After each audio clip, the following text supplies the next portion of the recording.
ఇది తెలంగాణ ప్రభుత్వం విడుదల చేసిన ప్రజాపాలన దరఖాస్తు అప్లికేషన్ ఫారం. కాంగ్రెస్ ప్రభుత్వం అమలు చేస్తున్న 6 గ్యారెంటీల లబ్ధిని పొందేందుకు ఈ అప్లికేషన్ ఫారంలో అడిగిన అన్ని వివరాలను కరెక్ట్గా నింపాల్సి ఉంటుంది. ప్రజాపాలన దరఖాస్తులను ఎలా నింపాలో ఈ వీడియోలో చూద్దాం. ఈ దరఖాస్తు సంఖ్యను ప్రభుత్వం వారు చూసుకుంటారు. మీరు దీంట్లో ఏం రాయకండి. కుటుంబ వివరాల కింద మీరు కొన్ని వివరాలు రాయాల్సి ఉంటుంది. ఇక్కడ మీ పూర్తి పేరు రాయండి. ఇక్కడ ఇంటి యజమాని స్త్రీ అయితే స్త్రీ అని టిక్ చేయండి, పురుషుడైతే పురుషుడి దగ్గర టిక్ చేయండి, ఇతరులైతే ఇతరుల దగ్గర టిక్ చేయండి. మీరు ఏ సామాజిక వర్గానికి చెందినవారో ఇక్కడ టిక్ చేయండి. ఎస్సీ అయితే ఎస్సీ దగ్గర, ఎస్టీ అయితే ఎస్టీ దగ్గర, బీసీ అయితే బీసీ దగ్గర, మైనార్టీ అయితే మైనార్టీ దగ్గర టిక్ చేయండి. ఎస్సీ ఎస్టీ బీసీ మైనార్టీ కాని వారు ఇతరుల దగ్గర టిక్ చేయండి. ఇక్కడ వారి పుట్టిన తేదీ, పుట్టిన నెల, సంవత్సరం వరుసగా ఇవ్వండి. 12 అంకెల ఆధార్ కార్డ్ నెంబర్ ఇందులో ఫిల్ చేయండి. ఇక్కడ రేషన్ కార్డ్ నెంబర్ రాయండి. ఇక్కడ మీ మొబైల్ నెంబర్ రాయండి. వృత్తి దగ్గర మీరు చేసే వృత్తిని రాయండి. ఇక్కడ మీ కుటుంబ సభ్యుల పేర్లు, వారి వివరాలు తెలపాలి. ఇక్కడ పేరు, అతను గాని ఆమె గాని మీకేమవుతారో, తల్లి అయితే తల్లి అని, భార్య అయితే భార్య అని, కొడుకు అయితే కొడుకు అని, కూతురు అయితే కూతురు అని నింపండి. వారు స్త్రీ అయితే స్త్రీ అని, మగవారైతే పురుషుడని. ఇక్కడ వారి పుట్టిన తేదీ, పుట్టిన నెల, సంవత్సరం వరుసగా ఇవ్వండి. ఇక్కడ వారి ఆధార్ కార్డ్ నెంబర్ రాయండి. ఇలా మీ ఇంట్లో ఎంతమంది ఉంటే అంతమంది పేర్లు రాయండి. ఇక 2వ పేజీలో ఏం రాయాలో చూద్దాం. 10వ నెంబర్ దగ్గర మీ చిరునామా రాయండి. ఆధార్ కార్డులో ఉన్నట్లు మీ ఇంటి నెంబర్ ఇక్కడ రాయండి. మీ గ్రామం లేదా మున్సిపాలిటీ ఇక్కడ రాయండి. ఇక్కడ మీ వార్డ్ నెంబర్ రాయండి. ఇక్కడ మీ మండలం పేరు, తర్వాత మీ జిల్లా పేరు ఇక్కడ రాయండి. ఇప్పుడు అభయస్థం గ్యారెంటీల సెక్షన్ కొద్దాం. గ్యారెంటీల పథకాలు లబ్ధి పొందేందుకు మీరు ఏం చేయాలి, మీరు ఏ వివరాలు ఇక్కడ రాయాల్సి ఉంటుందనేది చూద్దాం. ఇక్కడ కావలసిన పథకాల లబ్ధి కొరకు మీరు టిక్ మార్క్ చేయాల్సి ఉంటుంది. మహాలక్ష్మి పథకంలో భాగంగా ఇక్కడ 2 పథకాలు ఉన్నాయి.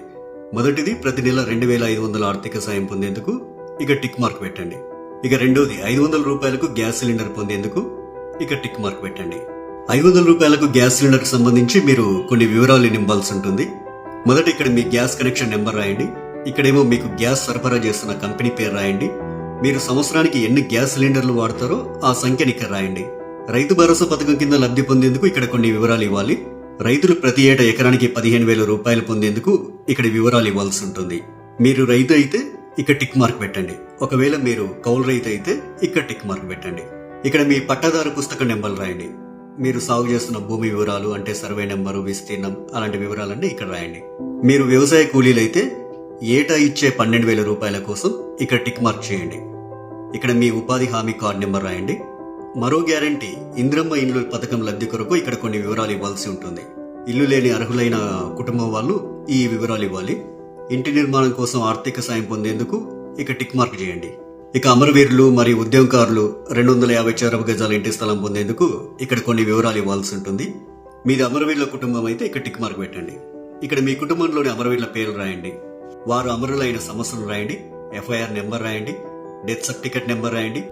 ఒకవేళ ఉద్యమకారులైతే మీరు తెలంగాణ ఉద్యమంలో పాల్గొన్నట్లయితే అవును అని ఉంది కదా, ఈ బాక్స్ దగ్గర టిక్ మార్క్ పెట్టండి. ఒకవేళ పాల్గొనకపోతే కాదు అనే బాక్స్ దగ్గర టిక్ మార్క్ పెట్టండి. అవును దగ్గర టిక్ మార్క్ పెట్టినట్లయితే కొన్ని వివరాలు రాయాల్సి ఉంటుంది. సంబంధిత FIR నెంబర్ మరియు సంవత్సరం ఇక్కడ రాయండి. ఒకవేళ జైలుకు వెళ్లి ఉంటే ఆ వివరాలు ఇక్కడ రాయండి. ఇక్కడ జైలు పేరు రాయండి. ఇక్కడ స్థలం పేరు రాయండి. ఇక్కడ మీరు అనుభవించిన శిక్షా కాలం అంటే ఎన్ని రోజులు, ఎంత కాలం అనేది ఇక్కడ రాయండి. తరువాత గృహజ్యోతి పథకం. గృహజ్యోతి పథకం కింద ప్రతి కుటుంబానికి 200 యూనిట్ల కరెంటు ఫ్రీగా ఇస్తుంది కాంగ్రెస్ ప్రభుత్వం. ప్రతి నెల దాదాపు మీరు ఎన్ని యూనిట్ల కరెంటు వాడతారో ఆ వివరాలు ఇక్కడ ఇవ్వాల్సి ఉంటుంది. 100 యూనిట్ల వరకు వినియోగిస్తే ఇక్కడ టిక్ చేయండి. 100 నుండి 200 యూనిట్ల వరకు వినియోగిస్తే ఇక్కడ టిక్ మార్క్ చేయండి. 200 యూనిట్ల కంటే ఎక్కువగా ఉపయోగిస్తే ఇక్కడ టిక్ చేయండి. మీ మీటర్ నెంబర్ను ఇందులో రాయండి. చేయూత పథకం. ప్రతి నెల చేయూత పథకం కింద వృద్ధులకు 4,000 రూపాయలు, దివ్యాంగులకు 6,000 రూపాయలు ప్రభుత్వం ఇస్తుంది. మిమ్మల్ని దివ్యాంగులుగా గుర్తిస్తూ ప్రభుత్వం మీకు ఇచ్చిన సదరం సర్టిఫికేట్ నెంబర్ ఇక్కడ రాయండి.